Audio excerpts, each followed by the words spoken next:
بالله من شرور أنفسنا وسيئات أعمالنا من يهده الله فلا مضل له ومن يضلل فلا هادي له أشهد أن لا إله إلا الله ولي الصالحين وأشهد أن محمدا عبده ورسوله أما بعد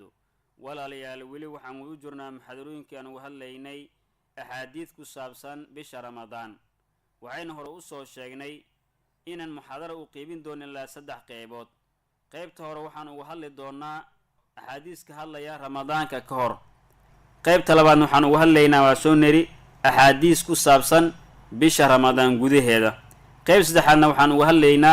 أحاديث راعية بشهر رمضان سدح داس قيبوت أي محاضرين وقيب سنتهاي وحين وجود جرنا قيبتي هورين وهليني أحاديث كهور رئيسة بشهر رمضان أحاديث أيان صوشين إلى سد حديث إنيهين وعن سوق قادني حديث كي كواد إكهالي حكم الصيام قبل رمضان كهور صون للي ماذا حكم كي سمحوا يهي وهي علومنا كده هني حديث أرنتا تسنيسة وان كسو هذا الني حديث كلابا نوحو كهالي وجوه الصيام برؤية هلال رمضان أو إتمام عدة شعبان صون كوحو كسغنان كرا أما وكو واجبيا لبا أرمت كود إن لهلو متك كواد وحويان bishii ramadaan baaba la arkay habeenkii bishii shacbaan ay heeday soddon haddii bishii ramadaan ay dhalato la arkaayo in la soomo ayaa waajibaysa ama ahayn bishii shacbaan baa soddonka la buuxiyey tiradii bishii shacbaan baa lala socdaa soddonkeeda baa la buuxiyey habeenka soddon iyo koowaad bishii ramadaan ha la arka ama yaa la arkin in la soomo ayaa iyadana waajibaysa xadiis arrintaa ka hadlaya baan arki doonaa insha allahu tacaala xadiiska arrintaa ka hadlayana waxaa werinaya cabdullaahi ibnu cumar radi tacaala canhuma عبد الله بن عمر وحول رضي الله تعالى عنهما سمعت رسول الله صلى الله عليه وسلم يقول وحن مغلي رسولك عليه الصلاة والسلام أردهاية إذا رأيتموه فصوموا وإذا رأيتموه فأفطروا فإن غم عليكم فاقدروا له هداد أريتان بشي رمضان صوما هداد بشي أريتاننا فرا هداي دعض إن لذيك قري أما الضرور أي يعني مريتي عركي ذيك حرتو أركي ويساننا فاقدروا قدرا معناها تردي بوحية ويان حديث كان سوى صحيح البخاري مسلم يا صو صاري علي رسولك عليه الصلاة والسلام هداد أريتان بشي رمضان صوما هداد أريتان بشي رمضان أو دماتي أو أي دلت بشي يعني صوم فركنا إذا نفورا أريتي بالو سوميا أريتي أيا لو فوريا حساب وحلي هذا مجرت بشي رمضان بعد دلتي أو والله أركي هدي أرنتا سجنات ولا سوميا بشي رمضان وايد دمات أو واحد دلت بشي شوال أم بشي صوم فركا هدي أرنتا سجنات إذا ولا فوريا أو عيد بالدكانيا حديث كان سيجا فإذن أذ فرضاً باكو تعلقه فإذا كواد وحويان إنسان واجب إهان رمضان إن لا صوم إلى بش سوغليد ديد لغا حبصدو بش إن أي سوق غشو أو أي دلاتي إلى لغا حبصنا ياي أو أرنتاس أي كحقيقو ويسا إن لا صوم إنسان واجب إهان بش دلاشا ديدنا وحيكو سوغنانيسا لبا أرنمت كود يعني لبا أرنمت كود هدي لهلو أي الله ليه كرا بش رمضان وي دلاتي ama waa la soomayaa in la soomayaa waajib ah arrinta koowaad waxa weeyaan bishii ramadaan in la arkaba oo isha la saaro bishii shacbaan markii 29 ahayd habeenkii markay qoraxda ay dhacday bishii ramadaan la arkay in la soomo ayaa waajibaysa shardina ma ahan qof kastaba si gaar ahaan u arko qof kasta oo kamid ah dadka in soomaan laga rabaayo inuu si gaar ah bishii ramadaan u arkaya waajib kuma ahan oo haddii bishii ramadaan aragti ay ku sugnaato qof يعني مرتي مرقاتي كعامة عديو إن بيش ما أي دلتي ضدك أو إن الصومان أي واجب كوه هدي اللي أجيسيو أما إعلام وكسب بحبش رمضان سجناشية من سوق الجديد حاجة الدولة ده أو أي مثلا رايدي يتيفيدي وحي لهالملائكة شيئان أو يعني مرتي أرنتاسي أي سجناتنا إذن إن الله صوم أرنت لو عمل فلا أي واجب يسو أرنت الله بعد بيش رمضان يكون سجنا كرتو وحيت هاي بيش شعبان صدق كأنه بحسم بش شعبان صدق كده هدوب بحسمه إن لا صوم واجبة يا من لا أركن بش رمضان أما بحد عضو بش رمضان أركتدي دي ضرور أم وحلمده إني عرك حرين أو أي سورة قلي ويسي بش إن لا أركه سبب طوعة وحلليه بش قمريقة أي ذلك مسلمين تأيكو حساب تمان صدن ما دافت صدن مع الموت بالله في اسم جرت لباتن إنستقال يا صدن تاهم بيبالا مسلمين تقول حيان ما جرت بال تسديد مر نقونيس مر تسجال نقونيس مر صدن نقونيس مر صدن يكون نقونيس كوا بلها شمسية أي الله أركا لكن بلها islaamka uu ku xisaabtamo waxa weeyaan ima inay 30 ku dhamaato wa ima inay ku dhamaato 29 hadalka nabiga calayhi salaatu wasalaam ee ahaa fa in ghumma calaykum faqduruu lahu haddii bishii ladinka qariyood arki weysaan u qadaro macnaheedu muxuu noqonayaa u qadaro macnaheedu waxa weeyaan bishii shacbaan 30keeda buuxiya 30 maalmood buuxiya waa sida uu yiri imaam maalik abu xaniifa imaam shaafici iyo jumhuuru salaf wal khalaf culimo badan oo khalaf iyo salaf intaba ka tirsan waa si ay tilmaameen oo macna waxa la doonayaa hadday bishii shacbaan ay 30 ku dhamaato habeenka 31 in la soomo ayaa waajib noqonayso arrintan waxa cadeynay riwaayada kale xadiiskan qayb kamid ah ku soo arooray waxa jirta riwaayad kale oo xadiiskan kamid ah bukhari uu soo saaray ee dhehayso fa in ghumma calaykum fa akmilu al-iddata 30 haddii ladinka qariya bishii 30keeda buuxiya sidoo kale abu hurayra radhiyallahu ta'ala anhu waradahu wuxuu yiri qaala nabiyyu sallallahu alayhi wasallam rasuulka ilaahi wuxuu yiri fa in ghubbiya calaykum fa akmilu iddata shacbana 30 hadday arki waysaan bishii soon inay dhalatay oo on daruur jirto ama duruufo kale oo jira ay arki waysaan 30kii shacbaan dhamaystira waa xadiis sahih bukhari muslim ayaa soo saaray riwaayaadkaas kala duwan ee axaadiisa markii la isku daro waxay tusinayaan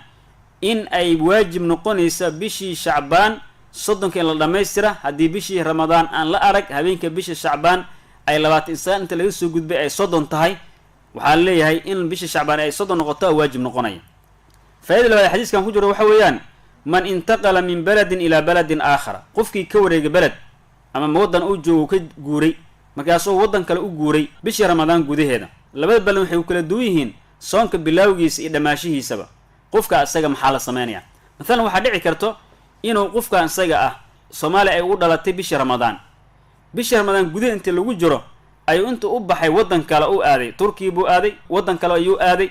laakiin wadankaasi xilliga laga soomay iyo wadanka oo ka tagay xilliga laga soomay way kala duwan tahay sidoo kale waxay kala duwan yihiin xilliga bishii ramadaan ay dhamaanayso qofka asaga ah muxuu noqonaa xukunkiisa arrintan way dhacdaa oo dad badan bay arrintaasi qabatay oo ka safray wadankii soonka ugu dhashay tagay wadan kale oo maalintii soonka u dhashay oo u aheeday maalintii ka dambeysayba soomay ama maalin ka horeysayba soomay oo ay kala duwan yihiin qofka asaga ah xukunkiisa muxuu noqonayaa qofkan asaga ah wuxuu ku xugun noqonayaa bisha ramadaan meesha ay yani ugu dhalatay ee uu joogay xukunkeedii buu noqonayaa ama bisha ramadaan markay bixiisay meesha uu joogay yani magaalada uu ku sugnaa ayuu xukunkeeda noqonayaa laakiin maxaa shardi ah inaysan 29 maalmood ka yar uusan soomin qofka asaga 29 maalmood ka yar inuusan soomin sababtoo ah si loo ogaa bilaa hijriga 29 kama yaraadaan haddii dhacdo qofku marka inuu soomo 28 maalmood qofka asaga maalinta inuu qadaa waajib ku noqonayso wadankii kale oo uu tagay 28 markuu maray asiga tiradiisii ayaaba soonka u dhamaaday ayigi oo 29kooda ama 30kooda u dhamaaday qofka asaga waxa leeyahay maalin baa lagu leeyahay maalinta inuu qadeeyo ayaa waajib ku noqonaysa waxa leeyahay 29 maalmood ka yar qofka inuu soomaa sax ma ahan hadday dhanka kala dhacdo wadan kale uu tagay bishii ramadaan asiga meesha uu ku soo soomay yani maartay 30 markuu maraya ayaaba ayaga waxay sii marayaan asiga markii loo fiiriyo tiradiisa 31 bay noqonaysaa oo maalin baaba ayagana uu sii dheeri ah qofka asaga muxuu sameeyaa ma soomaya ma soomaya waxa la leeyahay hadday dhacdo qofkii inuu bishii bilawgeedii beled uu ka wareego yani dhulka uu ku noolaa ayuu ka wareegay dhulka markuu ka wareegayna waxa sugnaatay bishii ramadaan oo bishii ramadaan baa la arkay beled kale u wareegay beledkaas kalena bishii ramadaan ka dhalanba Soomaali buu ka tagay wadan kale buu tagay Soomaali bishii ramadaan way ka dhalatay markuu ka tagay has aatee wadanka kale oo tagay bishii umaba dhalanba oo wali lagama arkin qofka asaga waxa leeyahay kuma waajibaysa inuu soomo markii loo fiiriyo beledka oo u safray markii la fiiriyo xugun ahaan inuu soomo waajib kuma ahan oo haddii markuu Soomaali ka tagayay ay ramadaan aheeday wadanka kale u socdo oo safar u yahayna aysan soon ahayn qofka asaga inuu soomo waajib kuma aha saas ay culimadu leeyihiin taasi waxa weeyaan waa qofka marka uu wareego ama uu ka guuro beled bisha bilawgeedii hadday dhaca marka qofkii inuu beled ka guuro ama wadan kale uu guuro bisha dhamaadkeedii مثلا bisha dhamaadkeedii ayuu ka baxay Soomaaliya wuxuu u baxay wadan kale oo safar u aaday qofka asaga ah waxa waajib ku noqonaya beledku u wareegay soonkooda buu qaadanaya oo inuu soom baa waajib ku ah walow haba dhacdo bay culimadu leeyihiin 30 maalmood inuu kor u dhaafo maalin ama 2 maalmood 30 maalmood maalin ama laba maalmood kor hadduu ha u dhaafe waajib waxaa ku ah qofka isaga bishii ramadaan aakhirkeedii beledka uu ka tagay ma ahee beledka aakhirkaas u tagay oo meelka u safray ayuu xukunkooda qaadanaya masaas bal aan ku celiyay si loo fahma waxa weeyaan qofkan isaga wuxuu ka baxay Soomaaliya bishii ramadaan oo dhamaad ah wadan kale buu aaday wadan kale uu tagay isku soomba isku waqti uma bilaabmin Soomaaliya isaga oo waxa dhici karto maalin ama laba maalin u dhaxayso qofka isaga waxa waajib ku noqonaya beledkaasi uu aaday ama wadankaasi uu tagay soonka ay soomay inuu la soomo awalo ha dhacdo markii asii beledku soo tagay markii loo fiiriyo maalin ama laba maalin ka dheeri tahay oo waxa dhici karto in Soomaaliya 30 maalmood ama 29 maalmood ay soomeen la hasaat asii markii la fiiriyo beledkii loo fiiriyay maalmo ay u ziyaadayaan maalmihii u ziyaadayay inuu soomo ay waajib ku noqonaysa mas'aladas iyada waxaan filayaa in muhiim tahay dadka safarkooda u badan yahayna waxaan kula talinaa inay mas'aladaas ku baraarugaan oo ay bartaan ahkaamta ku saabsan soonka soona qalad ugu dhicin waxa dhici karta qaar inay safar u aadaan wadan kale oo markay wadan kale safar u aadaan wadankaas oo soonka iska furay asina soon iska furo maalin ama lama ay ka maqan tahay ama waxa dhici karto markuu wadan kale u safray bisha dhamaadkeedii in yaani maaragtay ziyaada ay timaado ziyaada oo soomin baa dhici karto arrimahaas marka in si fiican loogu fiiriyaan halkaas waxaa noo soo baxaya qofkii guuro bisha dhamaadkeedii oo magaalo kale u guuro qofkaas ay waajib inay ku tahay beledku uu guuray inta maalmood ay soomayaan inuu la soomo waliba haba dhacdaba maalin ama laba maalmood maalmihiisa in wax ugu darsamaan taan maxaa tusinaya hadalkii rasuulka calayhi salaatu wasalaam ee ahaa wa idaa ra'aytumuuhu faafdiruu haddaa aragtaan bisha afura marka qofkaan isaga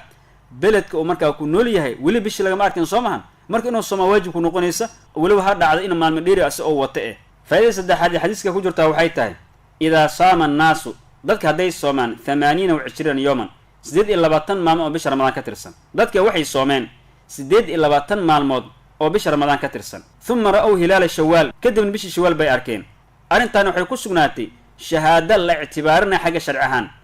dadka ayaga maxaa waajib ku noqonay waxa waajib ku noqonay inay afuraan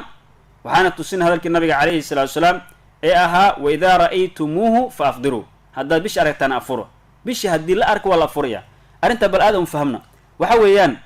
dadku waxay soomeen 28 maalmood habeenkii bisha ramadaan 29 ay ahayd bishii soonfurkaaba dhalatayba maxaa la sameeyaa yom maalmaan naga maqana iska soomeynaa indhaha qabsan ma leeyahay maya waxa la sameeyaa waa la furayaa oo yaani martii waa la ciideysanayaa ciida ka bacdi maalintii maqneed waa la qadaynayaa oo maalin baa lagu daray 29 maalmood baa laga rabaa sooman ugu yaraan ama 30 maalmood maadaama bisha ramadaan ay ku dhamaatay 29 sida muuqato oo maalin ay ka maqan tahay waxa la leeyahay maalintaas inay qadayaan ayaa waajib ku noqonayso inay afuraan baa laga rabaa maxaa yeelay rasuulka calayhi salaatu wasalaam wuxuu reebay maalin ciida in la soomo sababta waxa leeyahay maalintaas inay qadaan waajib ku noqonayso waayo waxa la og yahay bisha hijriga inaysan ka yaraanaynin 29 maalmood saxaabi lida al-Walid ibn Utbah al-Laythi ayaa wuxuu yiri sumna ma'a Ali radiyallahu ta'ala anhu Ali baan la soonnay 28 yawman 28 maalmood fa amarna wuxuu nafaray yawm al-fidr maalintii afurki an naqdiya yawm an qadayna waxa dhacday buuri anagoo cali la joogno in aan 28 maalmood aan soonnay 28kii maal markaan soonnay bishii shawaal baa dhalatay wuxuu yiri waa furiisaan waa la ciideysanayaa maalintaas iyadana waa la qadaynaa buuri sayyidina cali radiyallahu ta'ala anhu waradaahu xadiiska waxa soo saaray oo wariyay Abdurrazzaq fi musannafihi ayuu ku wariyay Imam Bayhaqi sunan kubra ayuu ku wariyay masala marka waa muhiim in lagu baraarugo weeyaan